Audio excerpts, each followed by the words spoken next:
नमस्कार दर्शकवृन्द, समय चक्रमा यहाँलाई हार्दिक स्वागत छ। म विक्रम श्रेष्ठ। नेपालीहरूको महान पर्व शुभ विजया दशमीको हार्दिक मङ्गलमय शुभकामना व्यक्त गर्दछौँ। दशैंको रमाइलोमा देश नै झुमिरहेको छ। यो दशैं सबैका लागि दशैं बन्न सकोस् भन्ने कामना हामी सदैव गरिरहन्छौँ। कसैका लागि दशैं, कसैका लागि दशा बन्न हुन्न। आफ्नो क्षमता बमोजिम दशैं मान्नुपर्छ। मनमा हर्ष र उमङ्ग भनेको भौतिक साधनले दिने होइन, यो त भावनाको कुरा हो। दर्शकवृन्द, कुनै दशैं हामीले नाकाबन्दीका बीच पनि मनायौँ, कुनै दशैंमा भूकम्पको त्रासदी पनि थियो। पोहोर र यसपटक कोरोनाको महामारी बीच दशैं हामी मनाइरहेका छौँ। भलै पोहोरको भन्दा यसपटक कोरोना महामारी अलिक कम छ। दशैं हरेक वर्ष आउँछ जान्छ, तर केही विषयहरू यो महान पर्वमा प्रश्न बनेर उभिन्छन्। हो, हाम्रो दशैंलाई अझै सभ्य र भव्य बनाउन के गर्न सकिएला? पहिला चर्चा यही शीर्षकमा गरौँ। विजया दशमीको दिन, यो दिन मान्यजनको हातबाट टीका थाप्ने, दुर्गा माताको प्रिय जमरा ग्रहण गर्ने र मिठो मिठो खाएर पिङमा चाचाहुई गर्दै रमाउने दिन हो। टीका थाप्न मानिसहरू टाढा टाढा पुग्छन्। परदेशिएका छोराहरू पनि आफ्ना बाआमा भए ठाउँ वा भनौँ गाउँसम्म पुग्छन् आफ्नो थात थलोमा। दशैंको रौनक नेपालीहरूका लागि वास्तवमै पृथक हुन्छ। यसपटकको परिस्थितिले यो मौलिकतामा केही बाधा उत्पन्न भएको छ।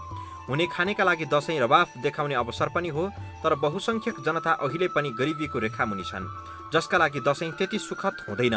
अझ देखासिकी र फजुल खर्च गर्नेहरूको प्रभावले दशैं कतिपयका लागि दशा बन्न पुग्छ। दशैं सबै हिसाबले राम्रो पर्व भए पनि केही सुधारका कदम दशैंमा पनि आवश्यक छ। यो चाड त सबैको लागि हो, किनभने चाडमा भएका त्यसमा भएका विकृति, त्यसमा भएका विसङ्गतिहरूलाई हटाउँदै गएर त्यसलाई आफ्नो बनाउने क्षमता त हामीले विकास गर्नुपर्ने हुन्छ। त्यसैले त्यो क्षमता विकास गर्नलाई यो बडा दशैंमा अथवा विजया दशैंमा अथवा दशैं जे भनौँ, यसमा चाहिँ अत्यन्त ठुलो सम्भावना भएको कारणले गर्दा यो सबै नेपाली मात्रको चाड बन्न गएको छ। पहिलो त दशैंमा दुर्गा माताका नाममा पशु बलि दिने चलन वास्तवमै विरोधाभास लाग्छ। कसैको ज्यान लिएर आफ्नो पेट भर्ने काम नै धार्मिक दृष्टिले उपयुक्त लाग्दैन। त्यसमाथि पशुपक्षी पनि कसैका सन्तान नै हुन्। उनीहरूको बलि दिएर दुर्गा माता खुसी हुन्छन् भन्ने ग्यारेन्टी छैन। यसकारण भगवानका नाममा बलि दिने चलन रोक्न सक्ने हो भने त्यो कुनै अर्थमा पनि नराम्रो हुँदैन। माछा मासु खानेले फरक तरिकाले खान सक्छन्, तर आफ्नो स्वादका लागि भगवानको नाममा बलि चढाइरहन नपर्ला कि? स्वाभाविक हो होइन। ठुलो मान्छेले पनि त्यसैमा स्पर्धा गर्नु भनेको त त्यो बच्चापनामा गएको हो नि त। बुद्धि कमजोर भएको भन्ने अर्थ त बुझ्यो नि त। त्यसले गर्दाखेरि ठुलो मान्छे हुर्किसकेको जो चाहिँ प्राउड छ होइन, कुराहरू बुझ्न सक्छ, त्यस्ता मान्छेहरू त वैचारिक रूपले पनि उठ्नु पर्यो र यस्ता क्षुद्र कुराहरूमा प्रतिस्पर्धा गर्नु भएन। मुख्य दशैंको महत्त्व के हो, त्यो कुराहरू चाहिँ महत्त्वपूर्ण हो क्या। नेपालमा राज संस्था हुँदा राजाको हातको टीका लगाउने चलन थियो। त्यो क्रम राष्ट्रपतिहरूले पनि कायम राखेका छन्। राष्ट्रपति पनि कसैका सन्तान वा कसैका अभिभावक हुन्, उनका शुभचिन्तक पनि हुन्छन्। उनीहरूका लागि राष्ट्रपतिले टीका लगाइदिनु स्वाभाविक हुन जान्छ। तर उमेर र पदले पनि विशिष्ट स्थानमा पुगेकाहरूले समेत घुँडा टेकेर राष्ट्रपतिको हातबाट टीका लगाउने चलन सुधार गर्नुपर्ने विषय हो। 2 वर्ष अघि त्यस्तै देखिएको थियो। दशैंमा व्यापारीहरूले हरेक वस्तुको मूल्य बढाएको गुनासो उपभोक्ताहरूको हुने गर्दछ। यसकारण दशैं किनमेल गर्ने उपयुक्त समय होइन, तर सबैभन्दा बढी व्यापार यही बेला हुने गर्दछ। किनमेल गर्ने समय तौर तरिकामा सुधार ल्याउने हो भने उपभोक्ताहरू महँगीको मारबाट केही भए पनि जोगिन सक्छन्। 400-500 रुपियाँ किलो जिरा नेपालमा आइरहेको छ। यदि नेपालमै उत्पादन भएको भए धेरै सस्तोमा किसानले किन पाउँथ्यो, किसानबाट हामीले यानि कि म्यानुफ्याक्चर कम्पनीहरूले किन पाउँथ्यो, अनि मसलाहरू हाम्रो उपभोक्ताहरूले सस्तो पाउँथ्यो। यहाँ त के भएको छ भने जे पनि विदेशी, खालि विदेशी ल्याउने र बेच्ने, खालि ट्रेडिङ बिजनेसमा। घरमा खसी नै काटेर मासुको थुप्रो लगाउने चलन पनि छ। एकैपटक धेरै मासु खानु स्वादका दृष्टिले उपयुक्त मानिन्न। त्यसमाथि धेरै मासु पकाउने, पटक पटक तताउँदै खाँदै गर्नु अझै हानिकारक मानिन्छ। यसको सट्टा थोरै थोरै मासु किन्दै खाँदै गर्ने हो भने त्यो बढी स्वास्थ्यकर हुन सक्छ। निश्चय पनि केही सुधार गर्न सक्दा दशैं अझै राम्रो हुन सक्छ। जहाँसम्म पशु बलिको कुरा छ, यो संवेदनशील पनि छ।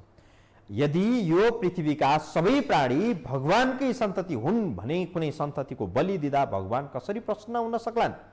अरू विषयमा चर्चा गर्न बाँकी छ दर्शकवृन्द, आउनेछौँ यो ब्रेकपछि।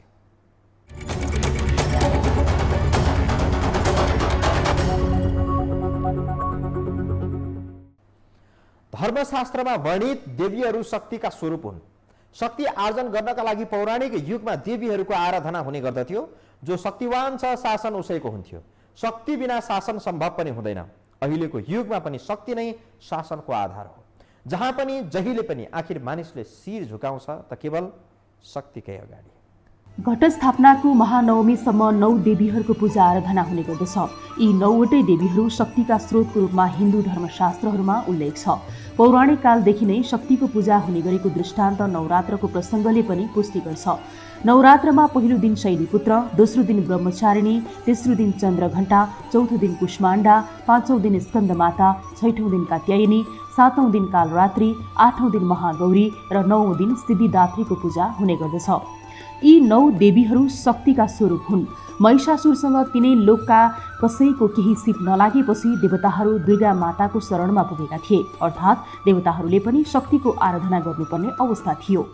विजयादशमीमा हामीले खोज्यौँ भनेदेखि धेरै कुराहरू यसमा सामाजिक सूत्रहरू छन्, धार्मिक आध्यात्मिकतालाई बढाउने चाहिँ यसमा साधना पक्षहरू छन् र त्यसपछि चाहिँ नेपालीलाई चाहिँ एक बनाउने अनेकताभित्रको एकताको सूत्र पनि यसैभित्र छ। यसले गर्दाखेरि विजयादशमी हामी सबै नेपालीहरूको महान चाड हो। यो महान चाडको महत्त्वलाई, उपादेयतालाई हामीले त्यही ढङ्गबाट अगाडि बढाउन सक्यौँ भने विश्वमा हामीले धेरै कुराहरू दिन सक्छौँ। किनभने यस्तो आशीर्वाद प्राप्त गर्ने, ठुला मान्छे कहाँ गएर आशीर्वाद प्राप्त गर्ने, साना स्नेहीजनहरूलाई आशीर्वाद दिने, अनि त्यसपछि चाहिँ सबैसँग चाहिँ सद्भाव समन्वय राखेर एउटा नातागोताको नवीकरण गर्ने, सम्बन्धलाई सुविस्तार गर्ने। आजको दिनमा पनि शक्तिकै पूजा हुन्छ। जोसँग सामरिक शक्ति सबैभन्दा बढी छ उसैको जय जयकार हुने गर्दछ। चाहे त्यो व्यक्ति, समूह वा देश नै किन नहोस्, बल, अस्त्र, शस्त्र र सेनाकै आधारमा शक्तिको मापन हुँदै आएको छ। शक्तिका फरक फरक स्वरूप पनि नभएका होइनन्, तर शक्तिको माध्यमबाट अन्य सबै प्रकारका स्रोत साधनमा विजय हासिल गर्न सकिन्छ। दुर्गा माताले महिषासुरमाथि र रामले रावणमाथि नवमीमा विजय प्राप्त गरेको र दशमीमा विजयोत्सव मनाइएको धार्मिक कथन छ। सोही धार्मिक मान्यताको आधारमा दशैँ पर्व मान्ने गरिन्छ। मुलुक अहिले धर्मनिरपेक्ष भएको छ। धर्ममाथि राज्यको कुनै हस्तक्षेप नहुने भन्ने मान्यताले यस्तो अवधारणा संविधानमा राखियो। यद्यपि हिन्दू धर्म मान्ने बहुसंख्यक जनताका कारण पनि हुन सक्छ नेपालमा राष्ट्रपतिबाट विगतमा राजा महाराजाहरूले गरे झैँ दशैँमा टीका लगाइदिने चलन कायम हुँदै आएको छ। प्रकृतिसँग जोड्ने पनि यो चाड हो। प्रकृतिसँग तिमी जोडिय। यो पञ्चतत्त्व जुन छ नि, पृथ्वी, अप, तेज, वायु, आकाश, यी तत्त्वहरू हाम्रो शरीरमा पनि भएको कारणले गर्दा यी तत्त्वसँग पनि हामी एकाकार हुनुपर्छ, तादात्म्य हुनुपर्छ हैन। त्योसँग हामी एकदमै चाहिँ प्रस्तुत हुनुपर्छ, त्यसलाई स्वीकार गर्नुपर्छ जीवनमा। त्यसले हामी निरोगी पनि रहन सक्छौँ। जस्तो मृत्तिका स्नानको विधानहरू हुन्छ हैन, दन्त धावनका विधानहरू हुन्छन्, दतिवनहरू लगाउने कुराहरू हुन्छन्, 365 दिनै दतिवनले दाँत माझ्ने कुराहरू हुन्छन्। त्यो सबै प्रकृतिबाट हामीले ल्या हुन्छ नि।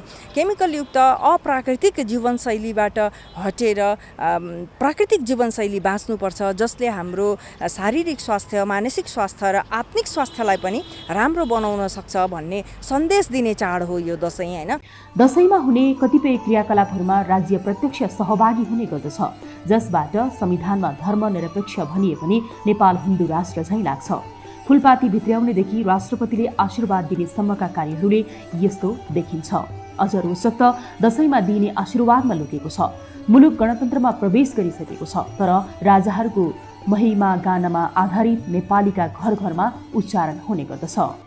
संस्कृतमा लेखिएको दशैँको आशीर्वाद श्लोक छ, आयुर्द्रोण सुते श्रियो दशरथे शत्रुक्षयो राघवे ऐश्वर्यं नहुषे गतेश्च पवने मनश्च दुर्योधने शौर्यं शान्तनवे बलं हलधरे सत्यं च कुन्ती सुते विज्ञानं विदुरे भवन्तु भवतां कीर्तिश्च नारायणे भनेर पुरुषहरूलाई आशीर्वाद दिइन्छ।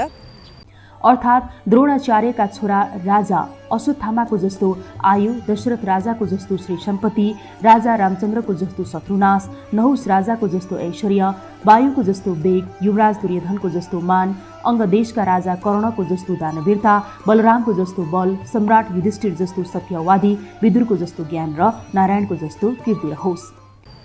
होइन कीर्तिश्च नारायणे आयुर्वृद्धि यशो वृद्धि वृद्धि प्रज्ञा सुख श्रियं धर्म सन्तानयोर्वृद्धि सन्तु ते सप्तवृद्धय अव्याधिना शरीरेण मनसा च निरोगिणा पूरयन्नर्थिनामासां त्वञ्जीव शरदां शतम्। अव्याधिना शरीरेण, व्याधि भनेको रोग, अव्याधि भनेको रोग नभएको शरीर, स्वस्थ शरीर, अव्याधिना। वास्तविकतासँग तुलना गर्ने हो भने दशैँमा दिने आशीर्वाद कसैको जीवनमा पनि लागू हुँदैन, तर आशीर्वाद भनेको शुभेच्छा हो। आशीर्वाद लिने दिने बहाना नै भए पनि आफन्तसँग भेट हुने यो चलन निश्चय पनि राम्रो छ।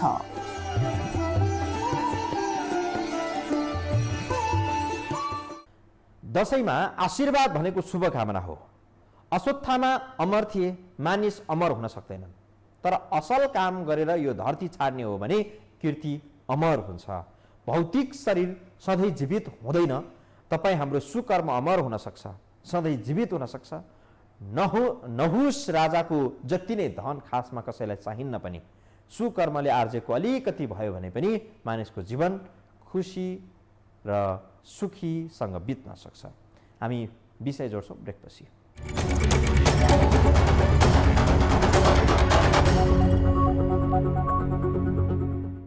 दशैँमा भगवान रामको चर्चा सधैँ हुन्छ दर्शकवृन्द। दुर्गाको पूजा त 9 दिनसम्म गरिन्छ, तर रामसँग पराजित रावणका बारेमा उति साह्रो चर्चा भएको पाइन्न। यसकारण आज हामी रावणका बारेमा छोटो चर्चा गर्छौँ। अन्तर्जातीय विवाहबाट जन्मेको रावण अहङ्कारी मात्रै थिएन, धर्मशास्त्रको ज्ञाता, ग्रन्थहरूको रचनाकार, कुशल वाद्यवादक अनि महापराक्रमी र अनि महान शिवभक्त पनि थिए। भनिन्छ अहङ्कारीलाई कसैले नाश गरिरहनु पर्दैन, उसको अहङ्कारले नै सबै नाश गर्छ।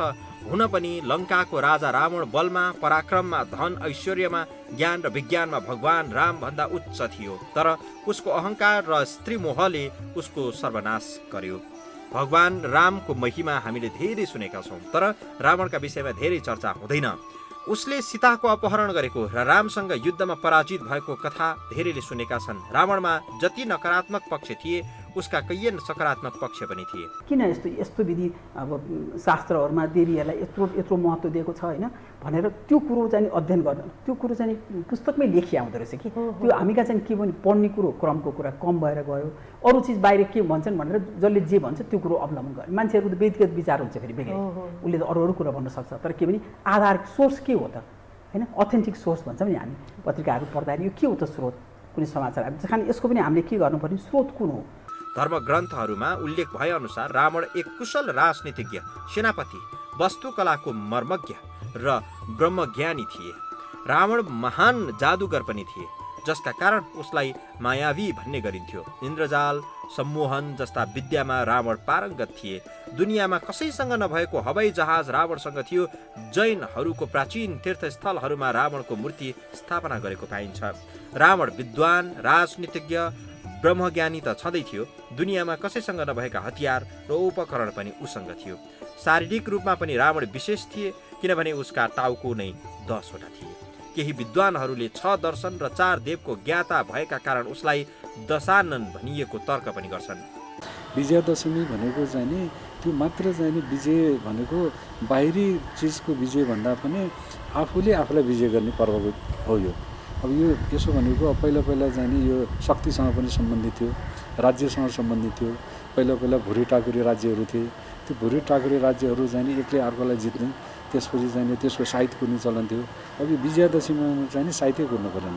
विजयादशमीको जुन विजय साइत छ त्यो चाहिँ नि ताराको देवको बेलाको त्यो मुहुर्त नै शुभ मुहुर्त। त्यो शुभ मुहुर्त भएको हुनाले चाहिँ सीमा उल्लङ्घन गर्ने, एक देशले अर्को देशलाई चाहिँ आक्रमण गर्ने, युद्ध गर्ने र जितेर लिने भन्ने चलन कुनै जमानामा थियो। त्यो जमाना भएको हुनाले चाहिँ नि त्यो विजयादशमीको बाहिरी पक्षलाई हात हतियारको पूजा लगायतका कुराहरू चाहिँ अहिले मिसिएर आइरहेका छन्। त्यो तिहारको सम्झना दिलाउँछ, तर त्यसको अन्तर जुन चाहिँ नि महत्त्व छ, त्यसको चाहिँ नि आन्तरिक जुन चाहिँ नि महत्ता छ, त्यो भनेको चाहिँ नि आफूले आफूलाई विजय गर्ने। रावणका पिता विश्वश्रवा नामका ऋषि र माता एक राक्षसी थिइन्। रावण प्लत्स्य ऋषिको नाति थियो। रावणले आफ्नै दाजु कुबेर शासित लङ्कामा धावा बोलेर शासन सत्ता हातमा लिएका थिए। रावणको पुष्पक विमान पनि कुबेरकै थियो। त्यो पुष्पक विमानको आकार घटाउन र बढाउन सकिने अद्भुत गुणयुक्त थियो। इच्छाअनुसार गति पनि कायम गर्न सकिन्थ्यो।